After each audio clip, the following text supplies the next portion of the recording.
പാത്രം കഴുകി വെക്കണത് എന്തിനാ? ഭക്ഷണം കഴിക്കാനാണ്, ഉറപ്പല്ലേ? ഇപ്പം കുമ്പസാരിക്കണത് എന്തിനാണ്? പുണ്യത്തിൽ പുരോഗമിക്കാനാണ്, ഉറപ്പല്ലേ? കർത്താവിന് വേണ്ടി അധ്വാനിക്കാൻ. അവിടെ എല്ലാം ആ സ്പേസ് എല്ലാം പരിശുദ്ധാത്മാവിൻ്റെ ആണ്. നമ്മുടെ ആധ്യാത്മികതയിൽ നമുക്ക് വരുന്നൊരു പ്രശ്നമെന്ന് പറയണത്, നമുക്ക് രണ്ട് ഓപ്ഷനില്ല. പരിശുദ്ധാത്മാവ് ഇല്ല എന്നുണ്ടെങ്കിൽ, പരിശുദ്ധാത്മാവ് ഇല്ലാത്തൊരവസ്ഥ. ഇപ്പോൾ ഇന്ത്യൻ ഫിലോസഫിയിലൊക്കെ തൂരിയ സ്റ്റേജുണ്ട്.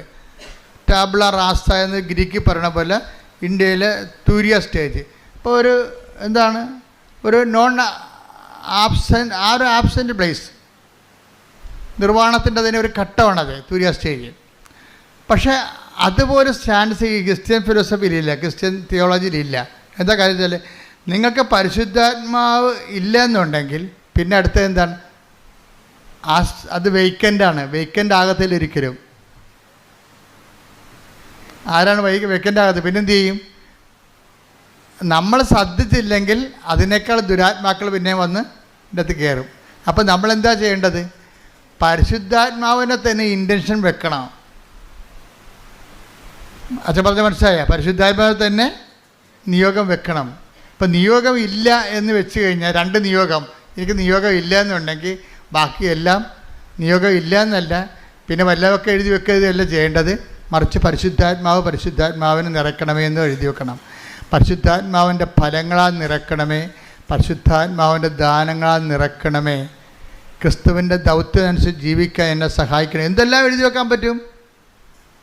നിങ്ങളതിൻ്റെ അകത്ത് മുഴുവനും ഇത് നിങ്ങളുടെ ഇപ്പം ഞാൻ കഴിഞ്ഞ ദിവസങ്ങളൊക്കെ ആൾക്കാരെ കാണുമ്പോൾ അവർ പറയും, അച്ഛാ മകൾ അപ്പോൾ PR കിട്ടണം, പിന്നെ ഭർത്താവിന് കുറച്ച് രോഗവും സ്മോളിഡിയൊക്കെ ഉണ്ടച്ചാ എന്നൊക്കെ പറയും. അപ്പം അതിനൊന്നും പ്രാർത്ഥിക്കണമെന്ന് പറയും. പിന്നെയും സമയം കിടക്കുമ്പോൾ ഇവർ ഉടനെ പറയും, അച്ഛാ എൻ്റെ അയൽവാസിക്ക് അങ്ങനെയാണ് ഇങ്ങനെയാണ്. അപ്പം നിർത്ത്, അത് അവരുടെ കാര്യമില്ല, വണ്ടി വിട്ടേക്കാൻ പറയും. അപ്പോൾ എന്തെങ്കിലും ഒരു അവിടെ ഇല്ലെന്നുണ്ടെങ്കിൽ പിന്നെ വയ്യാവേരികളെല്ലാം കൂടി പറഞ്ഞു വെച്ച് ആദ്യം പറഞ്ഞ് ഡയല്യൂട്ടാക്കി കളയും. അത് ദുരാത്മാവിൻ്റെ ഒരു പ്രവർത്തനമാണ്. മറ്റുള്ളവരുടെ കാര്യം പറയണമെന്നില്ല. അങ്ങനെ അത്രയും സീരിയസ് ആണെങ്കിൽ അതായിരിക്കണം നിങ്ങൾ ആദ്യം പറയേണ്ടിയിരുന്നത്. നിങ്ങൾക്കൊന്നും പറയാനില്ല എന്ന കാരണം എന്നാൽ മറ്റുള്ളവരുടെ കൂടെ ഈ വണ്ടിയായാലും പോകുന്നുണ്ടല്ലോ, അയാളെ കൂടി കയറിയിരിക്കട്ടെ. വണ്ടിയായാലും ആലപ്പുഴക്ക് പോകുന്നുണ്ടല്ലോ, നാത്തും കൂടി കയറിയിരിക്കട്ടെ എന്ന് പറഞ്ഞ പോലെ നാട്ടുകാരുടെ പ്രശ്നം കൂടി പറഞ്ഞു വെപ്പിക്കും. അപ്പോൾ അതെല്ലാം ഫാൾസായി പോകും. അപ്പോൾ എന്താ ചെയ്യേണ്ടതെന്ന് വെച്ച് കഴിഞ്ഞാൽ, പരിശുദ്ധാത്മാവിന് പ്രാധാന്യം കൊടുത്തുകൊണ്ട് വേണം ഇത് ഡിസൈൻ ചെയ്യുക. അപ്പോൾ ദൈവത്തിന് തോന്നും ദൈവത്തിനാണ് പ്രാധാന്യമെന്ന്. ദൈവത്തിന് തോന്നും. അതാണ് ഈ പുതുക്കാൻ വരുമ്പോഴേ, ആദ്യകാലങ്ങളിൽ ഞാനിങ്ങനെയൊന്നും പറയത്തില്ലായിരുന്നു. എനിക്കറിയാമായിരുന്നു ഇത് തന്നെയാണ്, ഇതിലേക്കാണ് ദൈവം കൊണ്ടുപോകണമെന്ന് അറിയാമായിരുന്നു. പക്ഷേ നിങ്ങളെ ഫ്രഷ് ഹാൻഡ്സ് അല്ലേ, ഫ്രഷ് ഹാൻഡ്സിനോട് ആദ്യം പരിശുദ്ധാത്മാവിനെക്കുറിച്ച് പറഞ്ഞാലൊന്നും അവരുടെ പ്രശ്നം, അവർ തീ നിൽക്കുകയാണല്ലോ. തീ നിൽക്കുന്നവരോട് തീ കെടുത്താനുള്ള മാർഗ്ഗമാണ് പറഞ്ഞു കൊടുക്കേണ്ടത് ആദ്യം.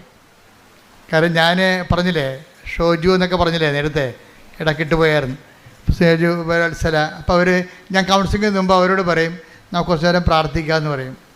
പ്രാർത്ഥിക്കാമെന്ന് പറഞ്ഞാൽ ഞങ്ങളെ പ്രാർത്ഥിച്ചുകൊണ്ടിരിക്കുന്ന സമയത്ത് ഞാൻ അവരോട് പറഞ്ഞു, നിങ്ങളുടെ സ്റ്റാറ്റസ് എന്താണെന്ന് നോക്കട്ടെ, കർത്താവ് എന്നാ പറയണമെന്ന് കേൾക്കാമല്ലോ, നിങ്ങളതിൻ്റെ ഒരു നമ്പർ പറയാൻ പറയും. അപ്പോൾ ഷോജു ഒരു 8 പറഞ്ഞു, വത്സല ഒരു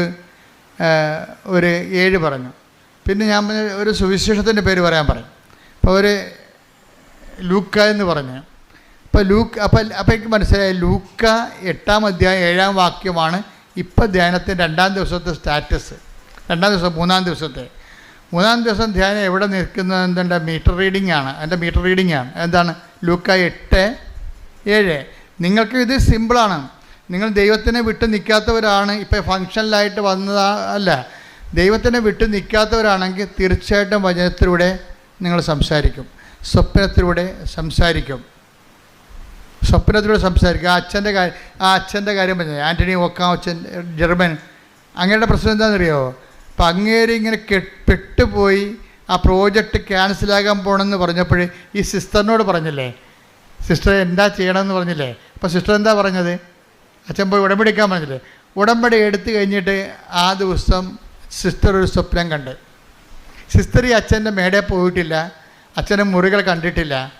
പക്ഷേ സ്വപ്നത്തിൽ അമ്മ ഈ അച്ഛൻ്റെ മുറികളെല്ലാം കാണിച്ച്, അച്ഛൻ്റെ മേടകളെല്ലാം കാണിച്ച ശേഷം ഓരോ ഭൂമുഖത്തു നിന്ന് കയറി പ്രാർത്ഥനാ മുറിയിൽ നിന്ന് മറ്റേ മുറികൾ സ്റ്റഡി റൂമിലേക്കും ഡ്രോയിങ് റൂമിലേക്കും പോയിട്ട് അച്ഛൻ ഇരിക്കുന്ന സ്ഥലത്ത് ചെന്നിട്ട് മാതാവ് അച്ഛൻ്റെ തലയിൽ കൈവച്ച്. പിറ്റേ ദിവസം വെളുപ്പിന് സിസ്റ്റർ സ്വപ്നം കഴിഞ്ഞപ്പോൾ സിസ്റ്റർ അച്ഛനെ വിളിച്ച് പറഞ്ഞ്, ഇനിയൊരു പ്രശ്നവുമില്ല, അമ്മ അച്ഛൻ്റെ കാര്യത്തിൽ ഇടപെട്ടു, ഇതല്ലേ അച്ഛൻ്റെ വീട്, ഈ മുറിയിൽ ഇന്ന സാധനങ്ങളില്ലേ, അടുത്ത മുറിയിൽ ഇന്ന സാധനങ്ങളില്ലേ, അതിലെവിടെ മാതാവ് കടന്നിട്ടുണ്ട്, അച്ഛൻ ഇരിക്കുന്ന സ്ഥലം ഇന്നതല്ലേ, അവിടെ വന്ന് അമ്മ അച്ഛൻ്റെ തലയിൽ കൈവച്ചിട്ടുണ്ട്, ഇനി അമ്മ ഏറ്റെടുത്തോളൂ എന്ന് പറഞ്ഞു. അമ്മ ഏറ്റെടുത്തോളൂ എന്ന് പറഞ്ഞ് ഒരാഴ്ച കഴിഞ്ഞില്ല. ആക്കുമ്പോൾ ഓഫീസിൽ നിന്ന് ഇവരുടെ പ്രോജക്റ്റ് ഓഫീസിൽ നിന്ന് വിളിച്ചു, ഫാദർ ഞങ്ങളെ കാണാം. നേരത്തെ ഇങ്ങനെ പ്രോജക്റ്റ് ഓഫീസ് കേസിലിരിക്കുകയല്ലേ, ചിലപ്പോൾ അകത്ത് പോവും, ജയിലിൽ പോവും, അതുകൊണ്ട് ഇവർ ഒരു കൗൺസിലിങ്ങിന് പോലും ടൈം കൊടുത്തില്ലായിരുന്നു. ഇപ്പോൾ അവർ പറയണേ, നിങ്ങൾ വന്ന് ഞങ്ങളെ കാണുക, നിങ്ങൾക്കെതിരെയുള്ള ആരോപണം നിലനിൽക്കണില്ലെന്ന്.